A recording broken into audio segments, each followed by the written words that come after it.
Good morning to all. तो आज हम लोग दो डेरिवेशन करेंगे आपके चैप्टर में, जिनके हम पहले डेरिवेशन में हम गॉस के नियम की उत्पत्ति के बारे में पढ़ेंगे और दूसरे डेरिवेशन जब हम करेंगे तो उसमें हम लोग आपका गॉस के नियम का उपयोग करते हुए एक डेरिवेशन करेंगे। तो चलिए शुरू करते हैं।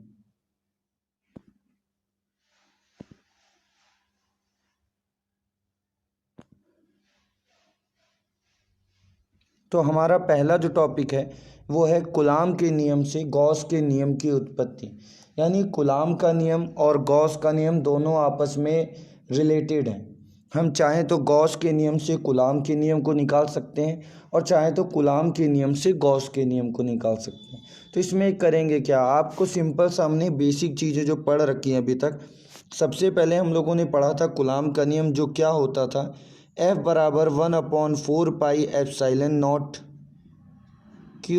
Q1 Q2 upon R square, ये हमने पढ़ रखा था। इसी कूलाम के नियम का उपयोग करते हुए हमने वैद्युत क्षेत्र की तीव्रता यानी E का फॉर्मूला निकाला था। E बराबर 1/4πε0 Q अपॉन R स्क्वायर। तो ये फॉर्मूला किससे आया था? कूलाम के नियम से। और अभी हम लोगों ने वैद्युत फ्लक्स का एक फॉर्मूला पढ़ा, जो हम लोगों ने पढ़ा था आपके गॉस के नियम में, कि फाई बराबर क्यू अपॉन एप्सिलॉन नॉट। तो इन फॉर्मूलों को ही हमको आपस में इंटर रिलेट करना है, यानी एक दूसरे से संबंध स्थापित करना है। तो चलिए शुरू करते हैं। तो यहाँ पर हमने माना एक बिंदु है प्लस क्यू आवेश बिंदु O पर स्थित है, जिससे R दूरी पर एक बिंदु P है, जहाँ हमें वैद्युत क्षेत्र की तीव्रता यानी E ज्ञात करनी है। अब गॉस का नियम हम जब जब लगाएंगे, गॉस की प्रमेय, तो हम क्या करेंगे, उसके लिए हमको एक बंद पृष्ठ चाहिए होगा। तो हम एक काल्पनिक बंद पृष्ठ मानेंगे। तो हमने क्या किया, बिंदु O को केंद्र मान के R त्रिज्या के एक काल्पनिक गॉसियन पृष्ठ की रचना की। ये आपका पृष्ठ कैसा है? ये आपका पृष्ठ है, आपका गोलाकार पृष्ठ की रचना की है हमने। अब आगे आपका ये फिगर देखिए। तो इस फिगर में आपका यहाँ पर देखिए बिंदु O है, जहाँ पर क्या रखा है, प्लस क्यू आवेश। इससे R दूरी, ये आपकी R दूरी है, जहाँ पर क्या रखा है, बिंदु P रखा है, जहाँ हमें वैद्युत क्षेत्र की तीव्रता ज्ञात करनी है। अब गॉस का नियम लगाने का सबसे मेन यही कि पहले आपको एक बंद पास लेना होगा, यानी एक बंद पृष्ठ लेना होगा। तो उसके लिए हमने ये एक माना है। अब ये 2D फिगर है, तो आपको ये वृत्त की तरह दिख रहा है, पर हमने वृत्त नहीं माना है, हमने क्या माना है, गोलाकार पृष्ठ। तो चाहे तो यहाँ थ्योरी में आप लिख सकते हैं एक काल्पनिक गोलाकार गॉसियन पृष्ठ की कल्पना की। तो एक गोलाकार पृष्ठ की कल्पना की। अब मुझे निकालना कहाँ है, बिंदु P पर। तो अब मुझे ये पता है वैद्युत क्षेत्र की दिशा क्या होती है, तो प्लस आवेश से दूर की ओर। तो ये प्लस क्यू आवेश है, इससे दूर। ये देखो E का आपका सिंबल दिया है, E किधर की ओर है, बाहर की ओर। साथ में अगर हम यहाँ पर इसका वो देखें कि आपका जो पृष्ठ है वो किस तरफ जा रहा है, तो ये पृष्ठ हमने छोटा सा पृष्ठ पहले लिया, क्या लिया, DA। एक छोटा सा अवयव ले लिया, पूरे क्षेत्रफल का छोटा सा अवयव लिया, उसकी भी दिशा कहाँ जा रही है, बाहर की ओर ही। सिंपल इस तरह समझिए, मान लेते हैं हम ये एक पृष्ठ की तरह अगर रखते हैं, और वैद्युत क्षेत्र भी इधर जा रहा है और क्षेत्रफल भी इसका किधर जाएगा, इधर, क्योंकि आपको बताया था क्षेत्रफल हमेशा पृष्ठ के लंबवत जाएगा। तो पृष्ठ आपका इस तरह है, अगर स्पर्श रेखा खींचते तो इस तरह, और ये इसके जाएगा लंबवत।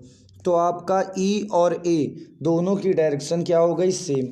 दोनों की डायरेक्शन सेम है, फिगर में भी दिखाया गया। मतलब आपका एंगल दोनों के बीच का क्या हो गया, थीटा बराबर 0। इस बात को याद रखिएगा। अब आगे चलते हैं। तो आगे क्षेत्रफल DA से गुजरने वाला वैद्युत फ्लक्स कितना, तो हमने फॉर्मूला पढ़ रखा है, डी फाई E बराबर EDA कॉस थीटा। क्योंकि छोटा क्षेत्रफल DA ले रहे हैं, इसलिए डी फाई E।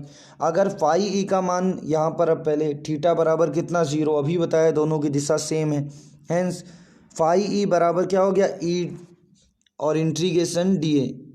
अब यहाँ पर ये दो चीज़ें आपको समझनी। पहले तो हमने थीटा की जगह पर 0 रखा, कॉस 0 का मान हो गया 1, तो डी फाई E बराबर आपका क्या बचा, EDA बचा, पहली चीज़। दूसरा, ये जो इंटीग्रेशन लगा है, इसके बीच में जो सर्किल का चिन्ह बना है, इसका मतलब है ये आपका कैसा है, क्लोज्ड इंटीग्रेशन है, यानी किसी बंद पास के लिए है, ऐसी किसी चीज़ के लिए जो बंद होगी।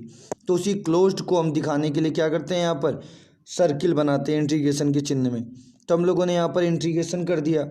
अब DA का इंटीग्रेशन हो रहा है। DA क्या था, तो एक गोले का छोटा सा पृष्ठ था DA, और इंटीग्रेशन करने का मतलब पूरा पृष्ठ रख देना।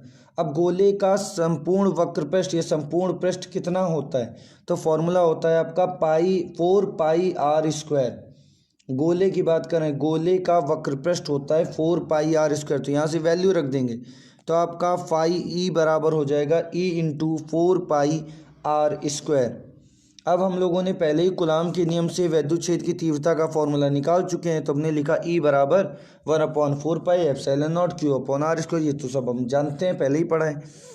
फ्रॉम इक्वेशन 1 एंड 2 ई की वैल्यू दूसरे समीकरण से उठाकर पहले समीकरण में हमने रख दी। यहाँ से ई का मान उठाया और यहाँ रख दिया। जैसे ही हम मान रखेंगे फाई ई बराबर 1/4πε0q/r²। इनटू में 4πr²। कुछ चीज़ें आपकी कैंसिल आउट हुई, 4π से 4π कट गया, r² से r² कट गया, बचा आपका कितना, ऊपर बचा q और नीचे बचा ε0। तो फाई बराबर हो गया q/ε0। अगर आपको याद हो तो यही आपका क्या है, गॉस का नियम। यही आपका गॉस के नियम हमने अभी पिछली वीडियो में पढ़ा है। तो आपका सत्यापन हो गया कंप्लीट। तो ये इसका सिंपल सा डेरिवेशन था। क्या करना है, फिर से आपका फॉर्मूला वही आपको लेके चलना है जो हम लोगों ने पहले पढ़ा था वैद्युत फ्लक्स का। बस उसमें ई का मान रख देना है, सॉल्व कर लोगे आप लोग का डेरिवेशन कंप्लीट हो जाएगा। एक डेरिवेशन आज हम लोग और करेंगे तो उसको देखते हैं। दूसरा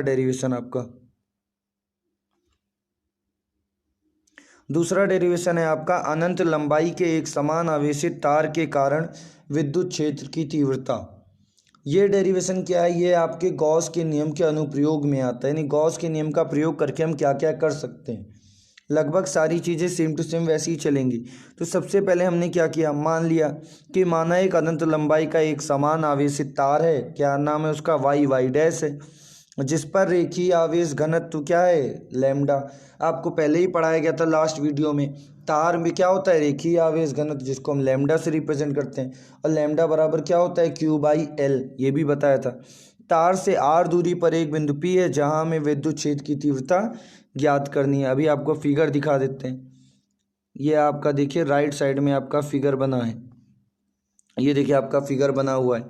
इस फिगर में देखिए तार क्या है आपका, y डैश। ये देखिए y डैश और ये y आपका तार हो गया। ये सीधा है जो दिखाया गया है बीच में, ये तार है।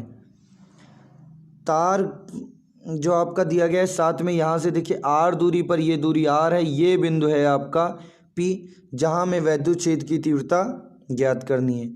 अब जो जो चीज़ थी वो हमने लिख ली। अब नीचे क्या लिखा, तार को अक्ष मानकर, क्योंकि हमें गॉस का नियम लगाना है, मतलब एक पृष्ठ की कल्पना करनी पड़ेगी। तो तार को अक्ष मानकर तथा बिंदु P से होकर जाने वाले काल्पनिक गॉसियन बेलनाकार पृष्ठ की कल्पना की।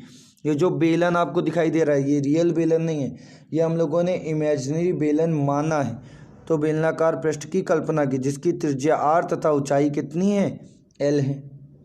अब यहाँ पर जो आपका वैद्युत फ्लक्स होगा वो कहाँ कहाँ से गुजरेगा, तो वैद्युत फ्लक्स या तो इसके वक्र जो पृष्ठ है उससे गुजरेगा, यानी गोल वाला भाग। जैसे आप पाइप देखते हो तो पाइप में एक गोल वाला भाग हुआ, उससे गुजरेगा, यानी इस तरह आपका इधर गुजरेगा, इन पृष्ठों से गुजरेगा। और या तो ऊपर से गुजरेगा और या तो कहाँ से गुजरेगा, नीचे से गुजरेगा। ये आपके पास तीन चीज़ें हुई। पहला तो वक्र यानी अगल बगल का जो गोल भाग है उससे जाएगा, और या तो ऊपर से जाएगा या तो नीचे जाएगा। तीन जगह से आपका वैद्युत फ्लक्स जा सकता है। पर अगर हम देखें वो ऊपर और नीचे वैद्युत फ्लक्स की बात करें तो हम लोगों ने वैद्युत क्षेत्र की दिशा क्या होगी, तो देखो ई आपका वैद्युत क्षेत्र की दिशा यहाँ पर दिखाया गया है कि ई किस तरफ की ओर है, ई आपका इस तरफ की ओर है। अब ऊपर वाले पृष्ठ का अगर क्षेत्रफल की दिशा देखें तो कहाँ हो रही है, ऊपर की ओर। यहाँ पर देखो फिगर में लिखा भी है, DA कहाँ है, ऊपर की ओर, और E कहाँ है, सामने की ओर। दोनों के बीच का एंगल की बात करें तो कितना है, 90। एंगल 90 मतलब cos 90, cos 90 का मान 0। तो ऊपर वाला क्या हो गया, कैंसिल। इसी तरह अगर नीचे भी हम देखते तो E होता है इस तरफ और DA होता है इस तरफ, दोनों के बीच का एंगल कितना होता, 90। तो नीचे वाला भी क्या हो जाता, कैंसिल। यानी दोनों जो समतल पृष्ठ हैं इसके ऊपर और नीचे वाला, वहाँ का वैद्युत फ्लक्स का मान कितना हो जाएगा, 0। क्यों 0 हो जाएगा, क्योंकि cos थीटा यानी थीटा का मान कितना है, 90 है। बचा क्या, सिर्फ वक्र पृष्ठ। वक्र पृष्ठ पे आप देखो फिगर में भी यहाँ पर आपका बना हुआ है कि E की दिशा और DA की दिशा दोनों की दिशा सेम है, यानी cos 0। cos 0 का मान 1।